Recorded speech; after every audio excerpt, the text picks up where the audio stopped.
जय हिंद मित्रों। UP board 2022 के परीक्षा का रिजल्ट आ चुका है, जिसमें सोनभद्र में स्थित ओबरा शिक्षा निकेतन इंटरमीडिएट कॉलेज कॉमर्स संवर्ग में तीनों टॉपर बेटियां ही हैं और बेटों में एक शाहिद भी है।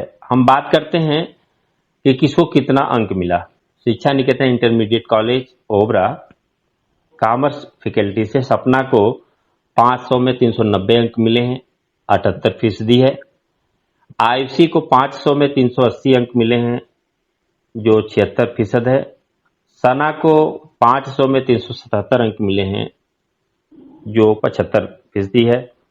वहीं बेटों में सबसे अधिक अंक प्राप्त हुआ है, 500 में 340 अंक शाहिद को। सपना, आयुषी, सना और शाहिद, आप सभी को हमारी तरफ से बहुत बहुत बधाई, हार्दिक शुभकामनाएं। Thank you sir. हाँ सपना बेटी, एक क्रम आप ध्यान रखेंगे कि जो भी हम पूछेंगे क्रम से पूछेंगे, उसका जवाब पहले आप सपना देंगी, फिर आयुषी, फिर सना और फिर शाहिद। एक साथ आवाज आने पर असुविधा हो सकती है श्रोताओं को। बेटी सपना, आप हमको यह बताओ कि जो आपको अंक मिले हैं, इंटरमीडिएट में 5 विषय होते हैं, उन 5 विषयों में जो आपको अंक मिले हैं, क्या आप उससे संतुष्ट हैं या नहीं? सर हम संतुष्ट है, बस थोड़ा सा हिंदी में मेरा हो गया, बाकी हमको कोई दिक्कत नहीं है। हिंदी में आपको कितने अंक मिले हैं? 56। कितना? 56। 56? हाँ 56 अंक मिले हैं। और कितना आपको उम्मीद थी? तो सर फिर भी हमको ज्यादा नहीं थी, मतलब फिर भी 60-65 तक था, लेकिन कुछ ज्यादा हिंदी में कम हो गया।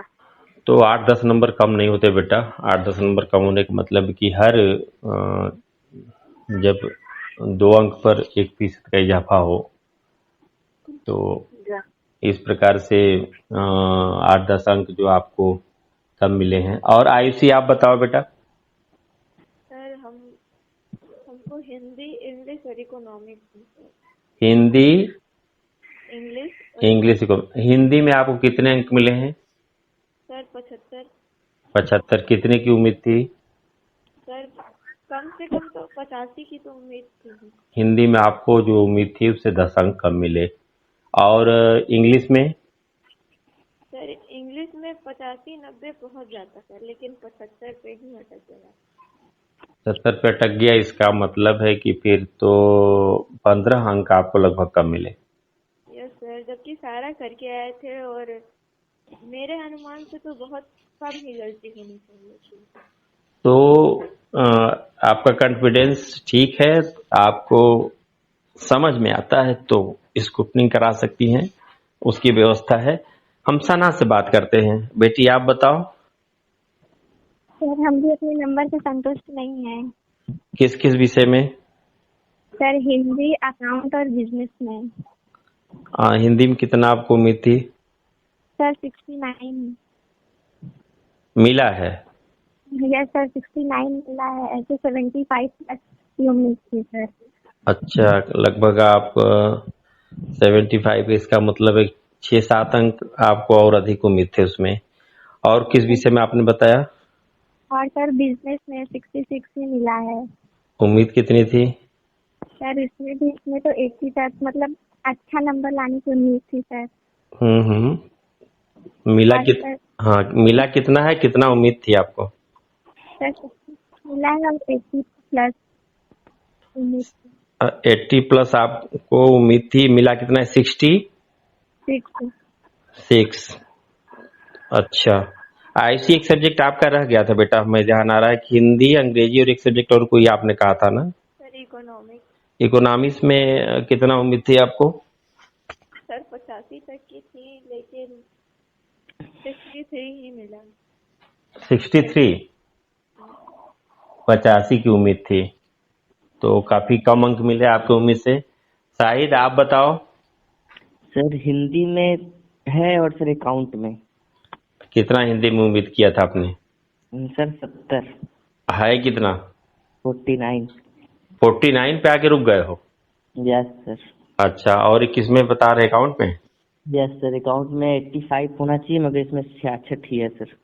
अच्छा, जी सर। कुल मिलाकर के यही बात आई थी मानविकी वर्ग में भी और साइंस में भी, इंटरमीडिएट में। हाई स्कूल के बच्चे तो संतुष्ट दिखे, लेकिन इंटरमीडिएट के लगभग सभी बच्चों की एक आम शिकायत है कि जितना उम्मीद थी उनसे उनको कम अंक मिला। हम सपना बेटी तुमसे जानना चाहते हैं कि आपकी पढ़ाई कुल कितने घंटे होती थी? क्या सर? आपकी पढ़ाई कितना देर आप पढ़ते थे? सर मतलब मॉर्निंग में 2 घंटा पढ़ते थे हाँ। और 2 से 2.5 घंटा, और फिर मतलब शाम को कोचिंग से आने के बाद 1 आधा घंटा रेस्ट करके, मतलब सर 3 काम हो जाता था, 2 घंटा मॉर्निंग। अच्छा, जितना आप पढ़ते थे, जितना देर समय देते थे, क्या उससे संतुष्ट हैं या आगे जब पढ़ेंगे तो उसमें टाइमिंग बढ़ाएंगे आप? हम अभी भी हम आगे तो पढ़ेंगे। टाइमिंग क्या करेंगे? जितना समय भी आप पढ़ाई भी दे रहे थे उतना से ही काम चलाएंगे कि उस पर और समय बढ़ाएंगे? नहीं, और भी बढ़ाएंगे। बढ़ाएंगे। इस बात का एहसास है कि कुछ समय और बढ़ाया जाए तो और बेहतर हो सकता है। आयुषी, आप कितने घंटे आपकी पढ़ाई होती थी? सर मेरी तो 4 से 5 घंटे तक की हो जाती थी जी। और सर। हाँ, क्या उससे संतुष्ट हैं आप या टाइमिंग बढ़ाएंगे? सर और टाइमिंग बढ़ाना चाहेंगे। टाइम बढ़ाना चाहेंगे। और बेटी सना, आप बताओ। Yes sir. सर मैं अपने टारगेट मतलब एक टारगेट बनाकर पढ़ती थी सर, ज्यादा नहीं, बस 5 से 6 घंटा ही पढ़ती थी, लेकिन मतलब मन लगाकर पढ़ती थी। मतलब अगर यस सर, एक टारगेट बनाकर पढ़ते थे, मतलब उसमें मन लगता था, याद हो जाता था तुरंत। हाँ, कुल मिलाकर के पाँच इच्छा। छः घंटे सर। हाँ, 5-6 घंटे तक आपकी पढ़ाई हो जाती थी। और हाँ, और यही सवाल हमारा साहित्य से है, आप बताओ। सर 4 घंटा पढ़ते थे सर। 4 घंटा। कहीं ऐसा तो नहीं कुछ अधिक बता रहे हो? नहीं सर, सही बता रहे हैं। हाँ, नहीं ठीक है। और फिर हम बात करते हैं बेटी सपना से ही कि बेटा आपका टारगेट, आपका लक्ष्य क्या है? क्योंकि आप कॉमर्स से हैं तो हाँ आगे आप क्या बनना चाहते हैं? कुछ लक्ष्य लेके चले होंगे, उसी के हिसाब से आपको तैयारी करनी होगी। क्या टारगेट लिया है आपने? सर, टारगेट है। तो बताना पड़ेगा ना। हाँ हाँ, वो तो बताना ही पड़ेगा। अभी तो सर अभी कुछ डिसाइड नहीं किया है? नहीं क्या? सर, क्या बैंक में ही तो मतलब वो रहेगा। अकाउंट से पढ़े हैं तो फिर बैंक से रिलेटेड रहेगा। अच्छा, मतलब फिलहाल अभी ग्रेजुएशन करेंगे, भी काम करेंगे? हाँ, अभी काम करेंगे। हाँ, नहीं बहुत सारे अवसर हैं और इस लाइन में जाने के बाद बहुत सारे पद हैं। आप सिविल सेवा में भी जा सकते हैं या सिविल सेवा वगैरह में भी जा सकते हैं। बहुत सारे ऑप्शन हैं किसी भी फैकल्टी में, चाहे वो साइंस हो, कॉमर्स हो या मानविकी वर्ग हो, कहीं भी बहुत सारे ऑप्शन हैं। और तय कर लेना चाहिए। कभी कभी बच्चे तय नहीं कर पाते। वैसे जो बच्चे पढ़ने में अच्छे होते हैं उनका लक्ष्य डिसाइड होता है, वो अलग विषय है कि जो लक्ष्य डिसाइड करते हैं उसको सार्वजनिक नहीं करते। मुझे लगता है सपना के साथ भी ऐसा ही होगा। आयुषी, आप बताओ, आपका टारगेट क्या है? सर जब हम कॉमर्स से पढ़े हैं मेरा तो बिजनेस ही है सर। बिजनेस दो चीज होता है, जैसे किसी कंपनी में जा करके मैनेजमेंट संभाल लेना है और अपनी खुद की कंपनी बना करके उसको चलाना। सर मैनेजमेंट करना है कंपनी। हाँ, मतलब जा करके किसी कंपनी का मैनेजमेंट देखना है। इसका अभिप्राय है कि आप अभी हो सकता है ग्रेजुएशन करो, फिर एमबीए वगैरह करके यस सर। उस दिशा में जाएं। सना बेटी, आप बताओ। Yes sir. सर मुझे टीचर बनना है। टीचर बनना है यस तो सर। हाँ, बड़ी अच्छी बात है। आमतौर पे लोग टीचर बनने की तरफ नहीं जाते और आप टीचर बनना चाहती हैं तो अच्छी बात है। आप टीचर ही क्यों बनना चाहती हैं? इसके पीछे क्या सोच है आप? क्योंकि सर जितना पढ़ने में मन लगता है उससे ज्यादा पढ़ाने में मन लगता है। Very good. जैसे मान लो कि बीच बीच में कुछ रोचक सवाल होंगे। जैसे मान लो कि थोड़ी देर के लिए आप अपने ही क्लास में टीचर के रूप में क्लास में उपस्थित हैं और हम लोग वहाँ स्टूडेंट के रूप में उपस्थित हैं। और आपके ऊपर छोड़ दिया जाए कि आप हम लोगों को कुछ भी पढ़ाइए, तो आप क्या पढ़ाइएगा? सर मेरा फेवरेट है कंप्यूटर। कंप्यूटर पढ़ाएंगे। कंप्यूटर तो आपका फेवरेट है, बड़ी अच्छी बात है। और कंप्यूटर की हिंदी में क्या बोलते हैं मालूम है? संगणक बोलते हैं। हाँ, संगणक बोलते हैं। और एक इसी के साथ हम बता दूं कि पहले एक सब चलता था साक्षरता, तो साक्षरता में माना जाता था जो लोग अपना नाम नहीं लिख पाते, किताब नहीं पढ़ पाते, उनको साक्षर नहीं माना जाता था। उसी के साथ एक चीज जुड़ गई है, कंप्यूटर साक्षरता। तो आप बताएंगे कंप्यूटर साक्षरता क्या है? हम बता देते हैं। जैसे हाँ अच्छा नॉलेज हो। हाँ, कंप्यूटर के बारे में भी नॉलेज होना चाहिए।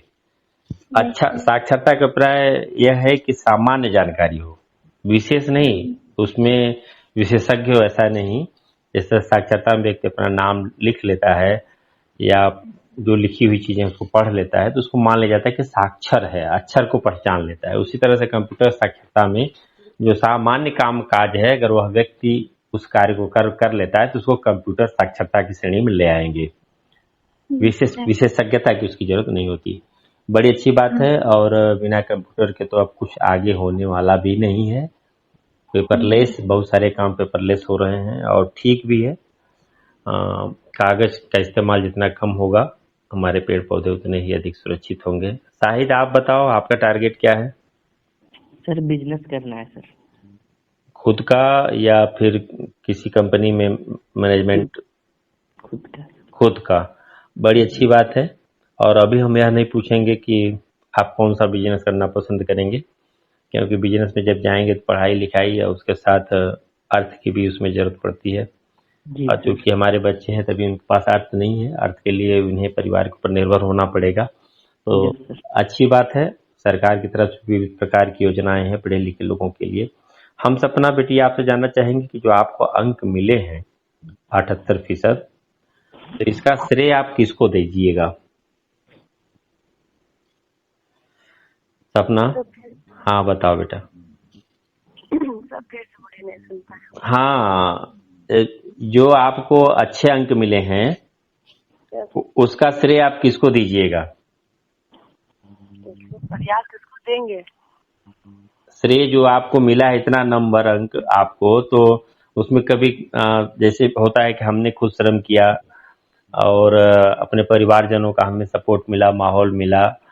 आप कभी कभी बच्चों के मन में आ जाता है तो अपने शिक्षकों को भी उसका श्रेय देते हैं। तो आप सपना बताओ कि जो आपको अच्छे नंबर मिले हैं इस उपलब्धि के लिए, या उसका श्रेय आप किसको देंगे? सबको दे देंगे, उसमें क्या है।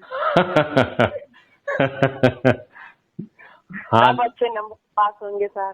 हाँ नहीं, सब अच्छे नंबर से पास हो जाए ठीक है। आपको जो अच्छा नंबर मिला है उसका श्रेय किसको जाता है? आपने मेहनत किया था, इसकी वजह से आपको अच्छा अंक मिला, घर परिवार में अच्छा माहौल मिला, इसकी वजह से आपको अच्छा अंक मिला, या नियमित कक्षाएं चली, सर ने आपको पढ़ाया, इससे अच्छा अंक मिला, या सबकी सहभागिता रही? आप इसको किसका श्रेय देंगे? श्रेय का अभिप्राय यही है बेटा। अच्छा सर, जैसे जैसे शुक्ला सर की वजह से भी मेरा कुछ हुआ, उनके साथ हम पढ़ाए और मेरी फैमिली ठीक थी, किया पढ़ने को, फैमिली ठीक है। तीन हो जाएगा, आपका खुद का मेहनत और परिवार का माहौल और कॉलेज में शिक्षकों द्वारा पढ़ाया जाए। सना बेटी आप बताओ। Yes sir. सर इसका श्रेय मैं अपने अध्यापक और अध्यापिकाओं और अपने पूरे परिवार को देना चाहती हूँ। सबसे सर को सुरेश सर ज्यादा करते थे पढ़ाने के लिए, सर उनको जाता है। शाहिद आप बताओ। सर शुक्ला सर को सबसे ज्यादा श्रेय जाता है और फिर अपने परिवार घर वालों को। हाँ, बच्चे चूंकि सर का पूरा नाम नहीं लेंगे, हम बता दें अपने दर्शकों को। शिक्षा Niketan intermediate college commerce faculty आदरणीय श्री सुरेश शुक्ला जी देखते हैं, और हमें तो लगता है कि फिलहाल ओबरा सर उनका कोई बेहतर विकल्प भी नहीं है। और जब से हैं इस क्षेत्र में, बच्चे भी उनको बहुत ज्यादा मानते समझते हैं, सुनते हैं, और इसका फायदा भी विद्यार्थियों को पूरा पूरा मिलता है। और हम सपना से जानना चाहेंगे कि बेटा आपको किसी बात पे गुस्सा आता है? कभी गुस्साते हो आप? नो सर, कभी गुस्सा नहीं आता। ये तो बहुत बड़ी उपलब्धि है, ऐसा तो हो ही नहीं सकता। भगवान हो, भगवान हो उसको, हाँ भगवान हो उसको गुस्सा न है तो बात समझ में आता है। इंसान है तो कभी न कभी किसी बात पे तो गुस्सा आ ही जाता है। नहीं तो सर, बस घर वाले पे है थोड़ा बहुत, ऐसे हमको अदरवाइज किसी से नहीं। क्यों, ऐसी कौन सी बात होती है जिस पर आपको गुस्सा आता है? कोई बात होगी? गुस्सा बस थोड़ा सा है कि आ जाता है, भाई बहन है। जैसे कि बात को बार बार कहा जाता है तब भी गुस्सा आ हाँ, जाता है। जैसे हाँ, लोग कहते हैं कि चीज पे प्रेशर डाल लो। दबाव।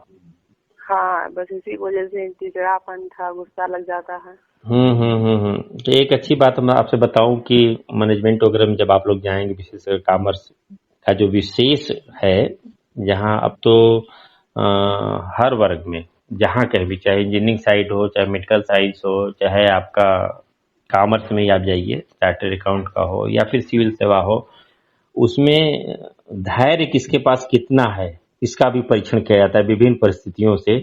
इसलिए हमारा सवाल प्राय बच्चों से होता है कि गुस्सा किस बात पे आता है। जिस घर में कुल मिलाकर के जो व्यक्ति जितना संघर्ष करेगा वह उतना ही निखर करके आएगा। तो गुस्सा करने की स्थितियां घर में बनती हैं तो उसको, व्यक्ति को पॉजिटिव में लेके चलना चाहिए।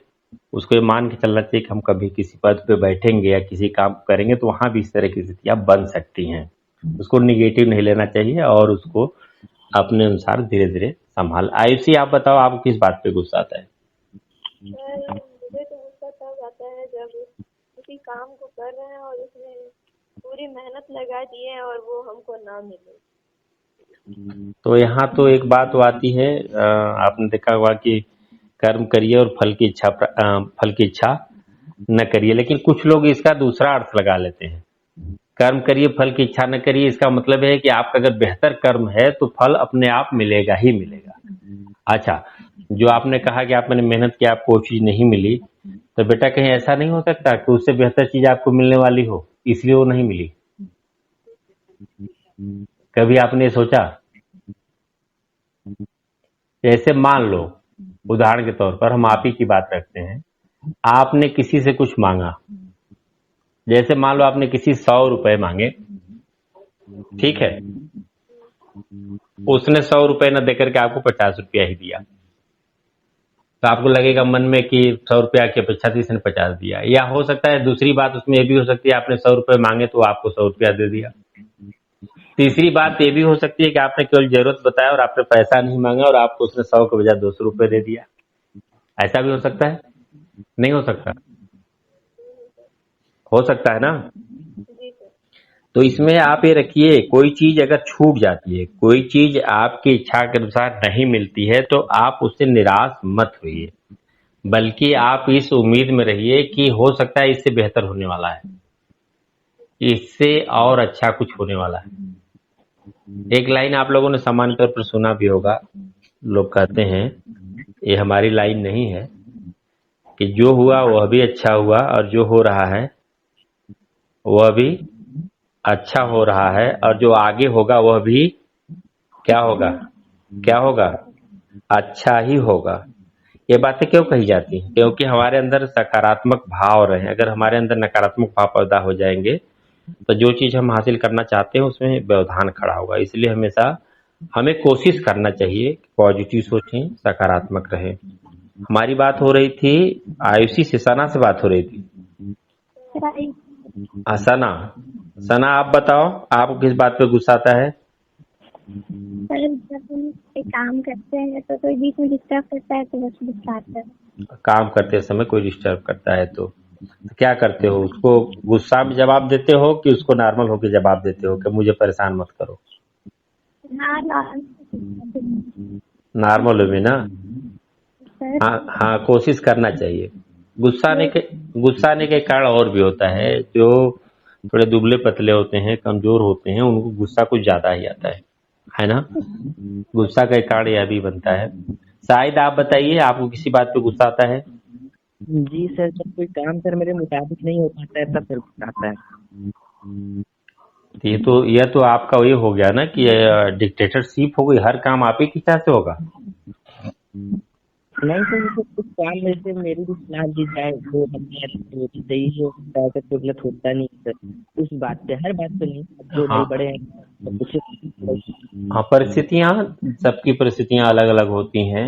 जब हम कभी कोई चीज करें और वो चीज ना हासिल हो तो उन परिस्थितियों का भी आकलन करना चाहिए कि वह परिस्थितियाँ कौन सी हैं, क्या उसमें हमको खुद उसकी जगह पे रह के विचार करना चाहिए कि जिससे हम जो अपेक्षा कर रहे हैं, काश हम उस जगह पे होते तो क्या इसको कर पाते या न कर पाते। तो मुझे लगता है बहुत सारी चीजें। अब हम सपना बेटी आपसे जानना चाहेंगे कि आपकी निगाह में, आपकी दृष्टि में देश की सबसे बड़ी समस्या क्या है?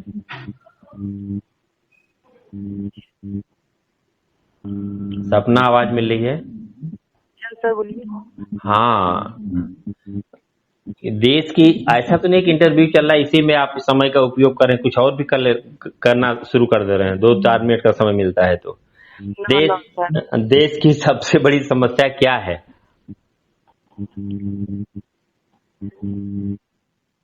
आपकी निगाह में?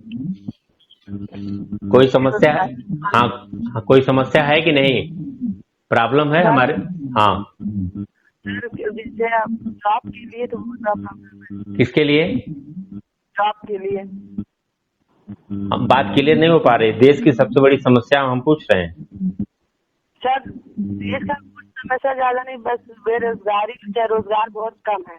हाँ, बेरोजगारी ज्यादा है और रोजगार कम आबादी है। ज्यादा है और रोजगार बहुत कम है।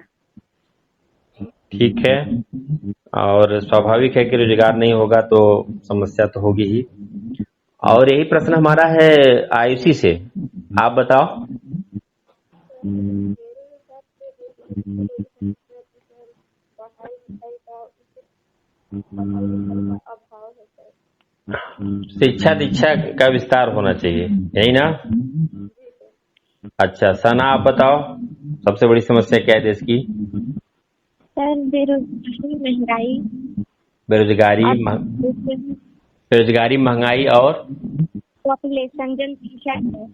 जनसंख्या। तो एक क्रम आपने डिसाइड किया है कि बेरोजगारी, नंबर 2 महंगाई, नंबर 3 पॉपुलेशन, यही ना? Yes sir. तीनों समस्याएं एक दूसरे से जुड़ी हुई हैं। काश हमारी जनसंख्या नियंत्रित होगी तो रोजगार के अवसर भी पर्याप्त मिल सकेंगे, और जब आबादी कम होगी तो महंगाई पर भी काफी हद तक काबू पाया जा सकता है। हालांकि हम यह कहकर कि जनसंख्या अधिक है, महंगाई बढ़ती रहे, अभी ठीक नहीं है, बेरोजगारी बढ़े, अभी ठीक नहीं। हमें कोशिश करना चाहिए। हाँ, इतना जरूर है कि जिस गति से आबादी बढ़ रही है उस गति से संसाधन को बढ़ा पाना संभव नहीं है, इसलिए सबसे अच्छा तरीका ही होता है कि जनसंख्या पर नियंत्रण लगे। एक और अंतिम प्रश्न है आप लोगों से। इस समय भारत सरकार, विशेषकर रक्षा मंत्रालय, सेना में अग्निवीर के रूप में भर्ती करने जा रही है। आप इसको क्या मानते हैं, सही मानते हैं या गलत मानते हैं? अग्निवीर, जिनको केवल 4 साल की सेवा करने के लिए मौका मिलेगा, उसके बाद उनको रिटायर कर दिया जाएगा। सपना बताओ। ये गलत है। ये गलत है ना? आयुषी? सर मेरे हिसाब से इसको करना चाहिए, क्योंकि सर आप देखते हैं कि उत्तर कोरिया तरफ माओ को करवाई जाती है, मतलब कि फौज में करवाई जाती है। सर हमारे देश के युवा भी तो कर सकते हैं, और जो युवा अच्छे से दिशा निर्देश उसका पढ़े होंगे तो उनको तो पता होगा कि 4 साल बाद उनको कहीं न कहीं नौकरी दी जाएगी। हाँ, नौकरी का भी आश्वासन दिया जा रहा है और 15 से 20 लाख रुपए उनको दिए जाएंगे। सबसे बड़ी बात बेटा यह है कि जो 17.5 से 21 या 23 साल की उम्र बताई जा रही है, इस उम्र में ही प्राय भटकाव की स्थिति बनती है। युवा नशे की चपेट में आते हैं या किसी और दिशा में जाते हैं, और इस बीच जब उन्हें ट्रेनिंग देकर के देश की सेवा में लगाया जाएगा, स्वाभाविक है कि वे स्वस्थ होंगे, शारीरिक रूप से भी और मानसिक रूप से। उसके बाद अगर वे निकलेंगे तो जहां भी जाएंगे अच्छी तरह से जॉब करेंगे, या अगर उनको रोजगार नहीं भी मिला तो अपना खुद का भी करेंगे, तो उनके अंदर वह एनर्जी, वो साहस, वो विश्वास होगा, दृढ़ संकल्प होगा कि वे बेहतर कर सकेंगे। मुझे लगता है आपका कहना यही था। और सना आप बताओ। Yes sir. पहले 2 दिन से चल रहा था वही सही था। क्या करना था? एक तरफ 1 दिनों से चल रहा था वही सही था। जो पहले चल रहा था वही? यस सर, जो अभी गलत है। अच्छा ठीक है। शाहिद आप बताओ। सर मेरे हिसाब से ठीक है सर। ठीक है, आप जाओगे सेना में? जी सर। सर फिर उसके अब बाद हाँ, अभी पढ़ाई में लगे हैं और मौका मिला तो आप देश की सेवा में जा सकते हैं। अभी हमारी शिक्षा निकेतन कॉमर्स फैकल्टी के टॉपरों से बात हो रही थी, जिसमें सपना, आयुषी, सना और शाहिद शामिल थे। बेटा आप सभी लोगों को बहुत बहुत धन्यवाद। Thank you sir. ओके।